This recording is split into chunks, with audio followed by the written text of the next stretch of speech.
Selamat malam. Malam.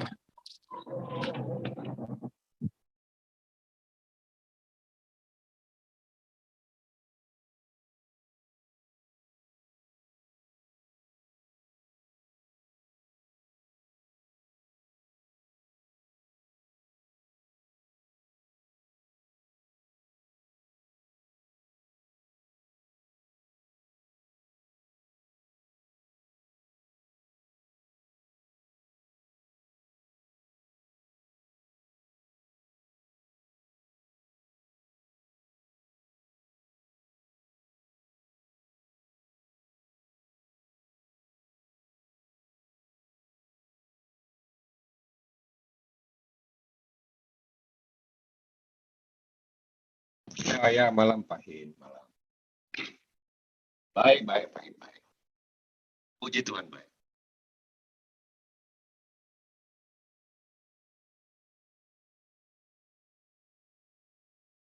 Ya, ya.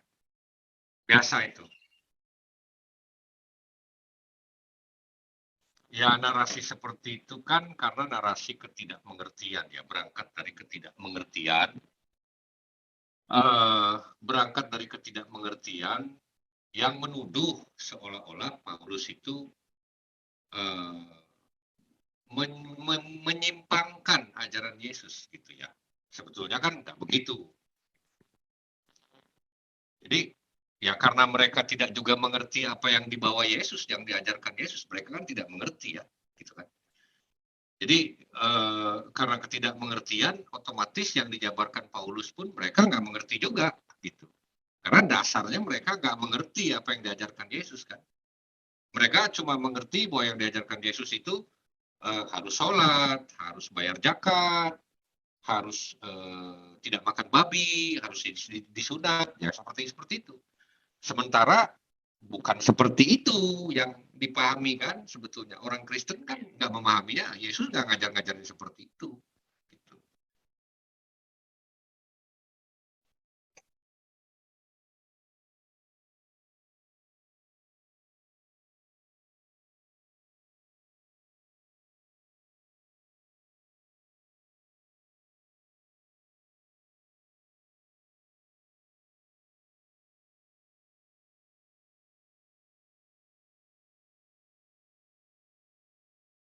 Ya salah, jadi gini, lebih tepatnya sebetulnya mereka uh, karena mereka tidak mengerti apa yang diajarkan Yesus. Yesus kan sebetulnya tidak mengajarkan seperti yang selama ini dipahami dari rekan-rekan sebelah ya, saudara-saudara Muslim ya.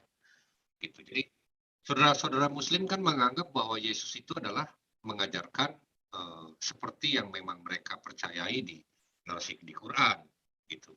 Jadi Yesus dianggap salah satu nabi dari Muslim. Padahal sebetulnya kalau kita mau baca betul, ya Yesus itu tidak pernah mengajarkan hal-hal yang mereka anggap diajarkan, gitu.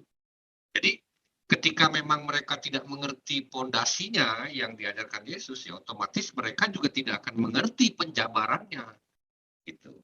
Karena kalau penjabarannya mereka akan mengerti penjabaran jika mereka mengerti pondasinya. Karena begini Pak, logika itu berdasarkan dari pengetahuan, pengetahuan atau pemahaman ya. Pemahaman yang salah atau pengetahuan yang salah, jadi logikanya jadi salah, gitu. Itu Pak, kira-kira Pak.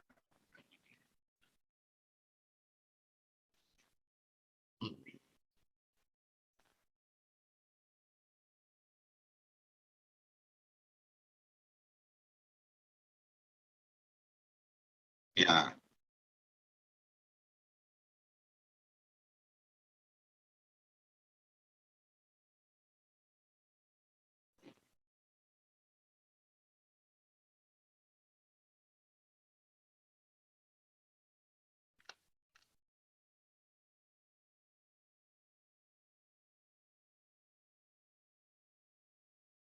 iya, sunat itu kan sebetulnya bukan lebih jauh daripada Musa ya, gitu ya.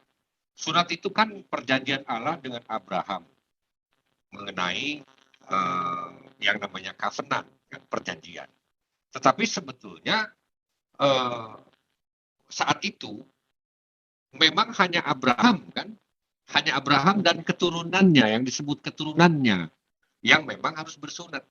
Jadi ketika saat itu ada orang-orang yang bukan keturunan Abraham, ada budaknya, ada hambanya, ya pokoknya di rumah Abraham. Memang iya ikut disunat yang laki-laki. Tetapi ketika itu masuk ke Torah, ya menjadi salah satu syariat Musa, gitu ya. Sebenarnya sunat ini kan mengikat juga dengan pelaksanaan hukum Taurat. Gitu. Makanya ketika ada sidang di Yerusalem, ketika orang-orang percaya dari golongan orang-orang Yahudi itu, orang-orang Farisi, mereka menuntut orang-orang yang bukan dari orang-orang Yahudi untuk bersunat dan melakukan hukum Taurat. Lalu Petrus membantah itu dan Paulus kan, gitu. Karena memang gini, sejak zaman dulu kuk itu Taurat. Itu mereka kepayahan mengikuti itu. Lalu buat apa lagi? Buat apa lagi gitu? Orang-orang yang bukan dari bangsa Israel harus mengikuti itu. Karena sebetulnya Yesus sudah menyelesaikan segala sesuatu. Gitu. Jadi kalau ada orang Kristen nggak sunat, ya orang Kristen nggak sunat itu kan sunat yang dipahami kan sekarang kayak gini lah. Saya orang Indonesia, saya bukan orang Israel, gitu ya. Lalu kenapa saya harus bersunat? Memang tidak diharuskan kok saya bersunat, saya bukan orang Israel kok. Gitu. Saya kan orang percaya dari luar golongan orang Israel. Kan begitu. Jadi tidak perlu saya mengikuti hukum Taurat. Buat apa? Karena apa yang diajarkan Yesus sudah jauh melampaui hukum Taurat. Begitu.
Ya, konsili. Ya.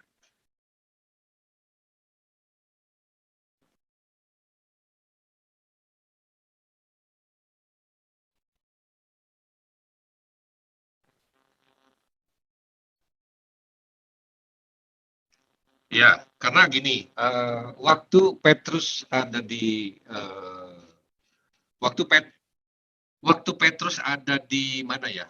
Waktu itu yang di Cornelius itu ya. Petrus itu kan mendapatkan penglihatan tentang makanan haram dan tidak halal, ya, makanan haram yang dan tidak haram. Ada kain itu kan, kain dan penglihatan ya. Tapi Petrus menolak kan untuk menyembelih mereka dan makan, gitu ya. Nah, lalu nggak lama Petrus dipanggil kan, ada yang orang cari Petrus, lalu orang dari bukan orang Yahudi, bukan orang dari Israel. Ketika memang mereka menerima Petrus, lalu ada Roh Kudus turun ke mereka. Mereka kan percaya ya, gitu ya.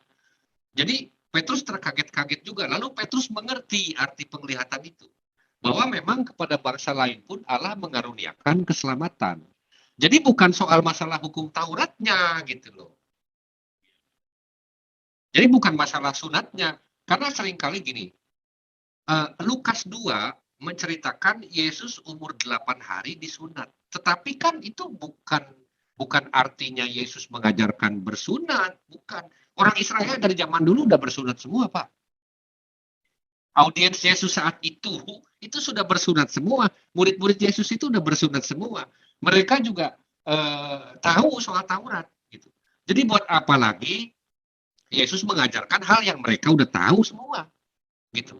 Jadi ayat itu menceritakan Yesus disunat bukan mengajarkan Yesus mengajarkan bersunat. No, enggak. Ini yang secara salah kaprah dipahami orang gitu. Gitu.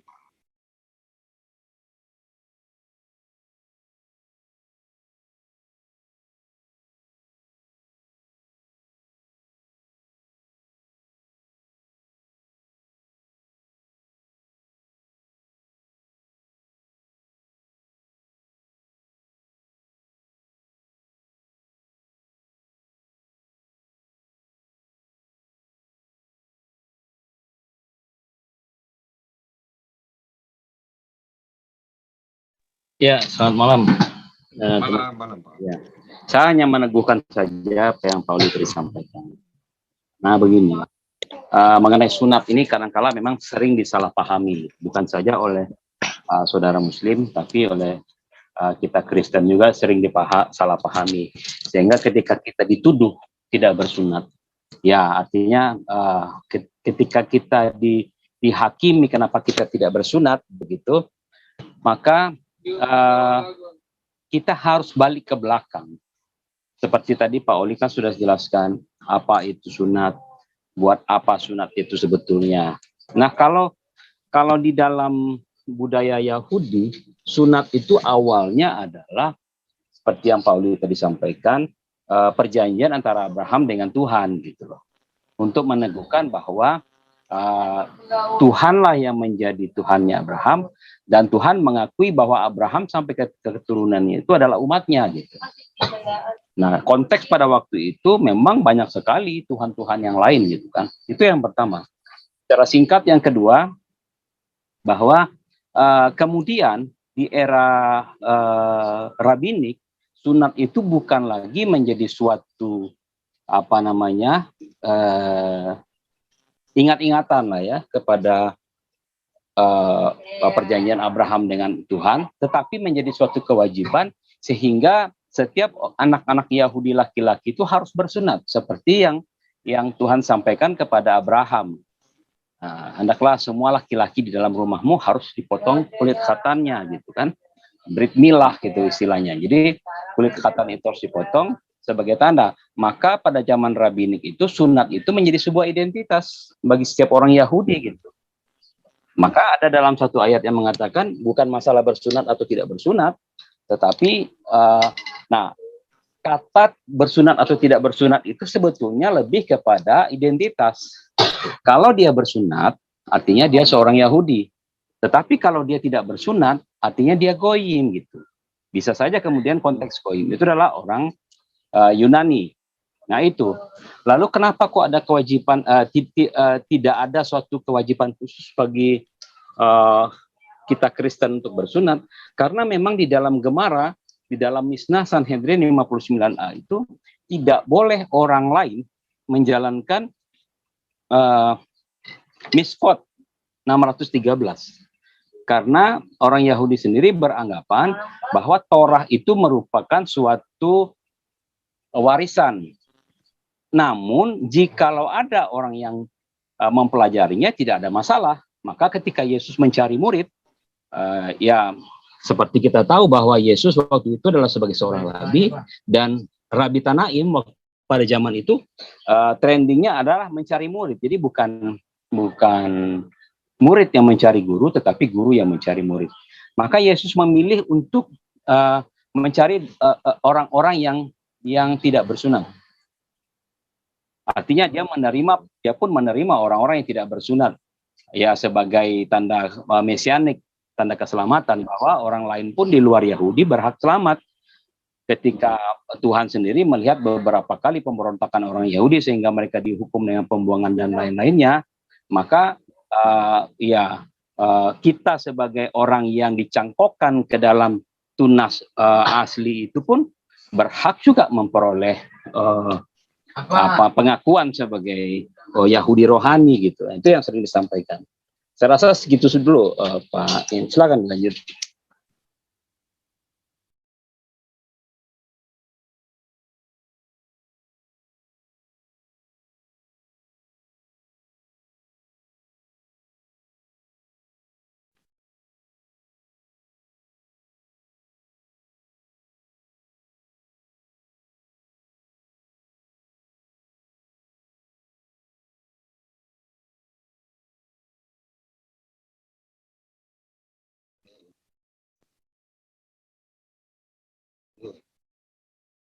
Ya, ya, ya.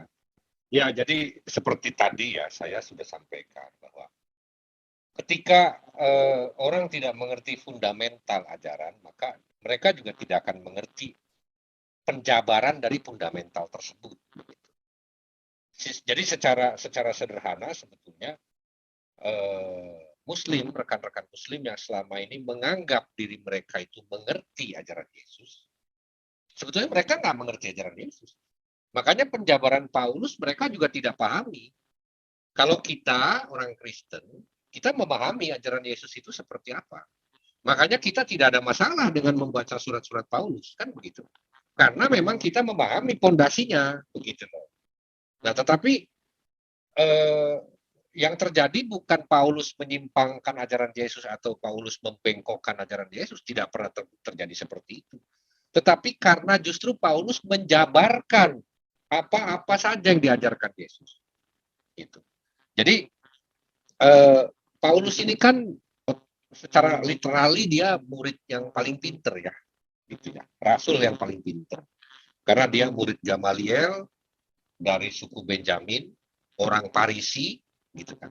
Sementara murid-murid Yesus yang lain kan ada nelayan, ada ini kan gitu, ada bendahara. Jadi secara penjabaran hukum Taurat, Paulus itu lebih fasih daripada yang lain.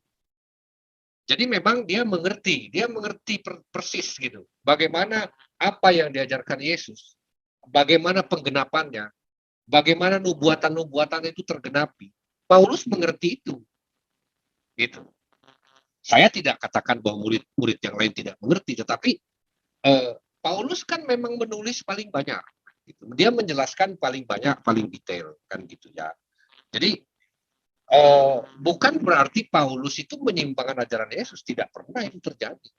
Makanya kita orang Kristen nggak kesulitan kan baca. Itu Pak.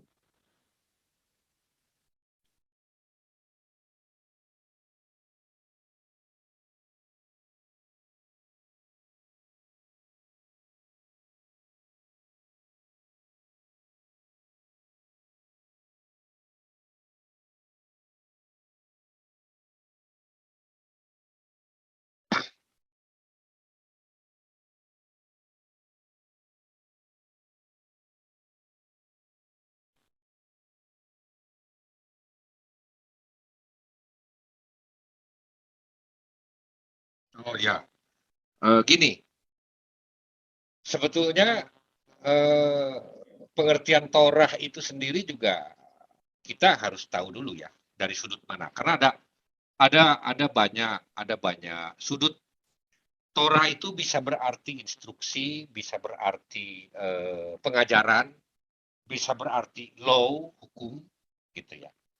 Tapi ya untuk sekarang coba saya batasi dulu ini kita dari sudut hukum, ya, dari sudut pandang law.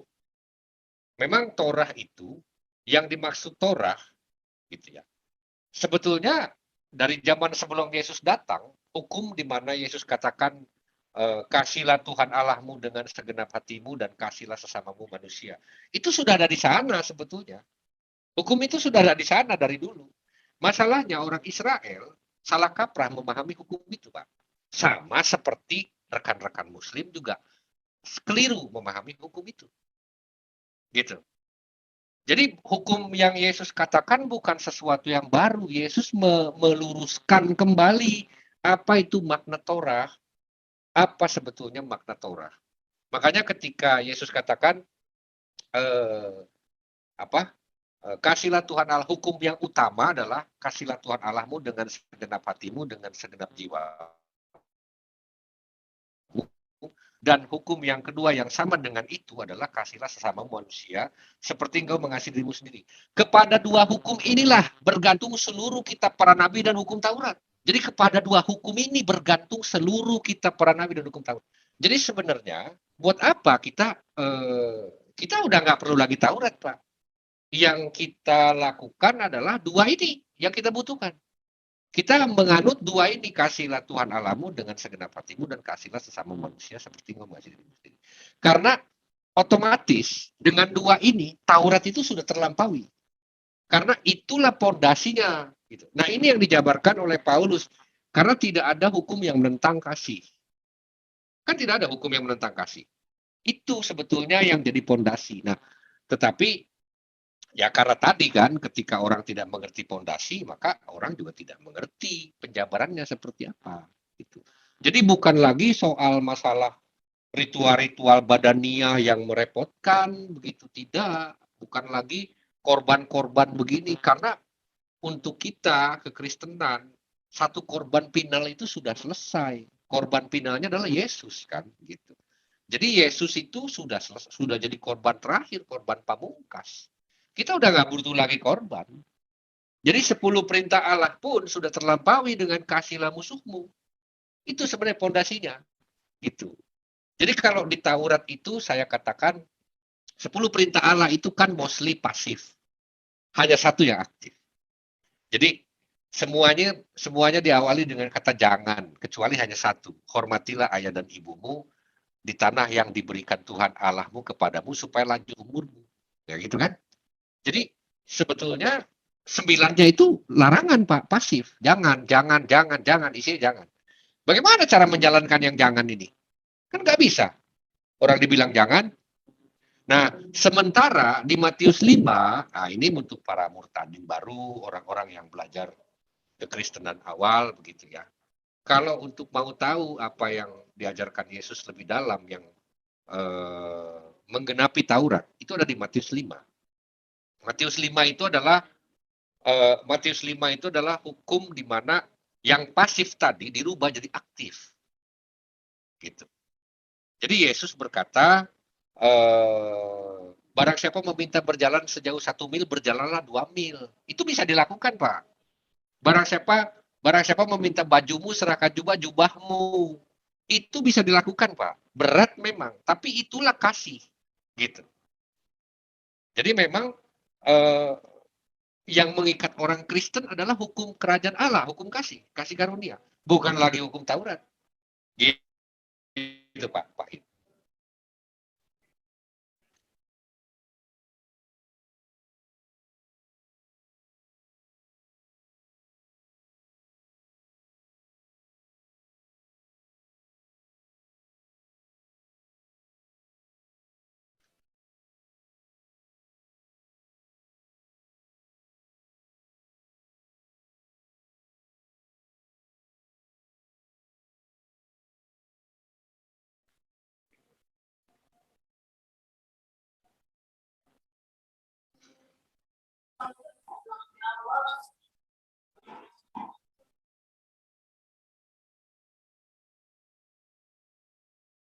Iya, iya, iya, betul.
Ya,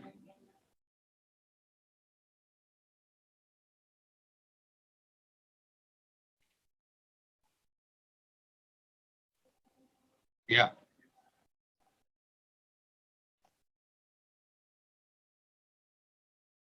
ya,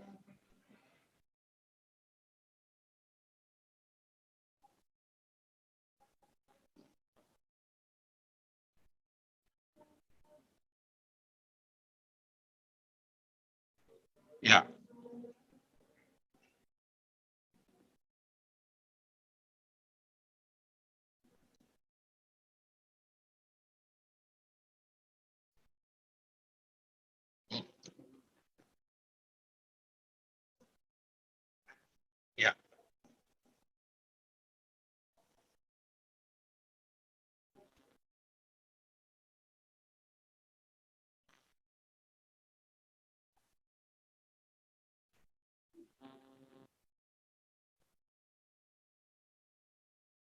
Gini, saya nggak bahasnya itu dulu ya. Gini, sebetulnya gini, untuk memahami sebuah ayat atau sebuah konteks dari ayat, gitu ya.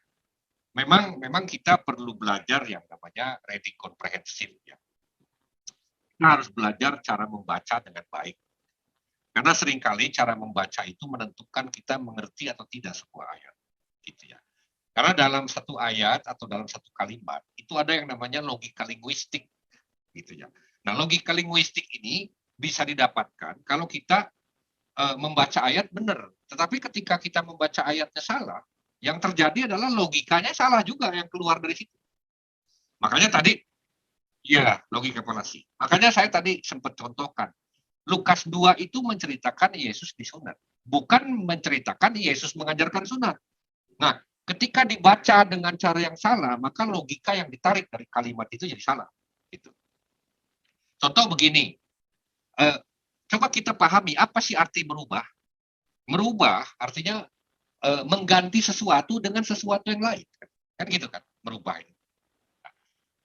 Kalau konteks hukum, Pak, ketika hukum dirubah, maka standarnya itu akan jadi ganti, Pak. Sebetulnya kalau contoh ya, saya kasih contoh begini yang sering saya kasih contoh. Contoh hukum jangan berzina. Coba kalau kita rubah separuh gitu bisa. Jangan berzina kecuali suka sama suka. Kata kecuali ini berarti pembatalan terhadap jangan berzina tadi kan. Orang kalau berarti gini, kalau ada orang suka sama suka lalu mereka berhubungan seksual, mereka akan menganggap oh ini saya nggak berzina karena suka sama suka. Jadi hukum itu ketika dirubah maknanya, maka standar dosanya juga ikut berubah, Pak. Nah, jadi kita harus paham dulu apa sih arti berubah. Berubah itu berarti mengganti sesuatu dengan yang lain atau bisa jadi juga dengan meniadakan. Hukum itu kalau ditiadakan, ditambah-tambahi dengan kalimat-kalimat tertentu, maka esensinya jadi hilang, Pak. Jangan membunuh kecuali. Kecualinya ini yang menghilangkan esensi, jangan membunuh. Kecuali berhak. Lalu, kalau berhak berarti dia boleh membunuh. Kan gitu. Jadi sebetulnya, literasi ini perlu ditingkatkan ya, karena kita memang kita untuk memahami sesuatu ya kita harus paham literasi, kita harus paham bahasa, kita harus paham studi kata, kita harus paham dulu akar katanya apa, arti murninya apa. Bukan hanya arti populernya saja. Kalau orang hanya mengerti arti populer, oh mengubah, tapi nggak ngerti arti murninya, mengubah itu apa. Jadi sebetulnya nggak masalah baca dari manapun kalau misalnya kita mengerti arti murninya. Gitu ya.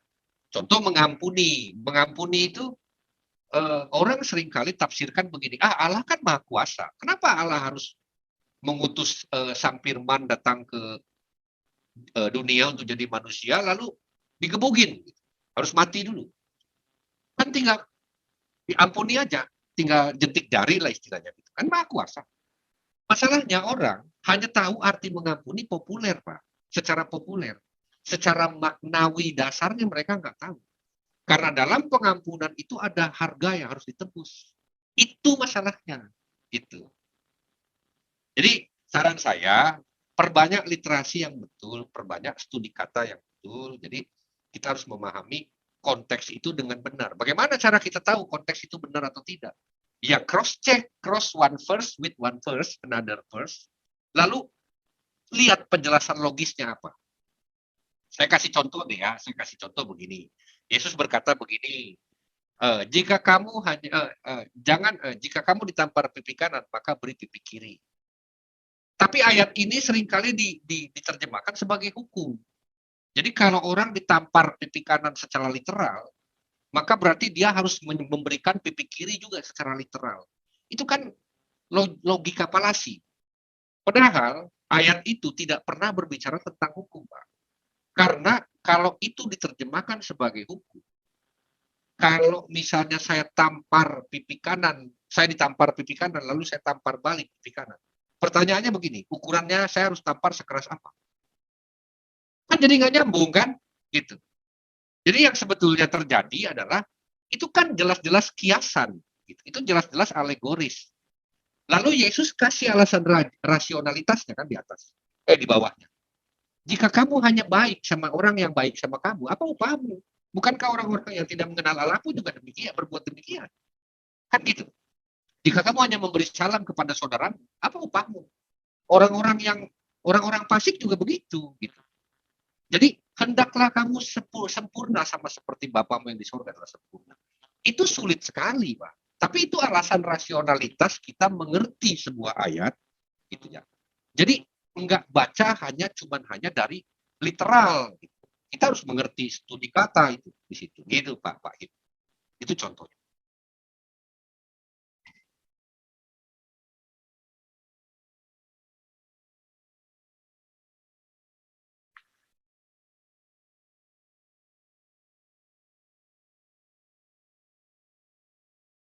Betul.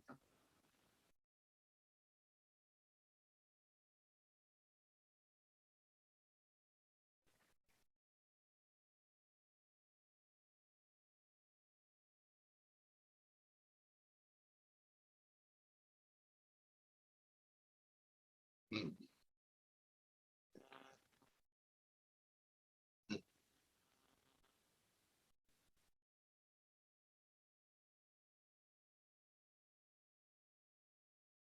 Hmm.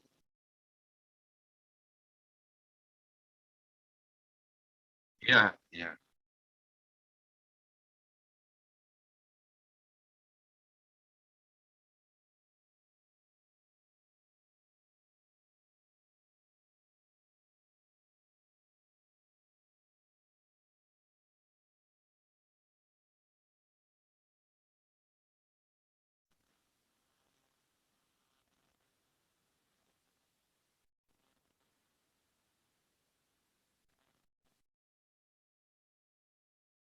Ya, berdasarkan Torah dan kitab para nabi.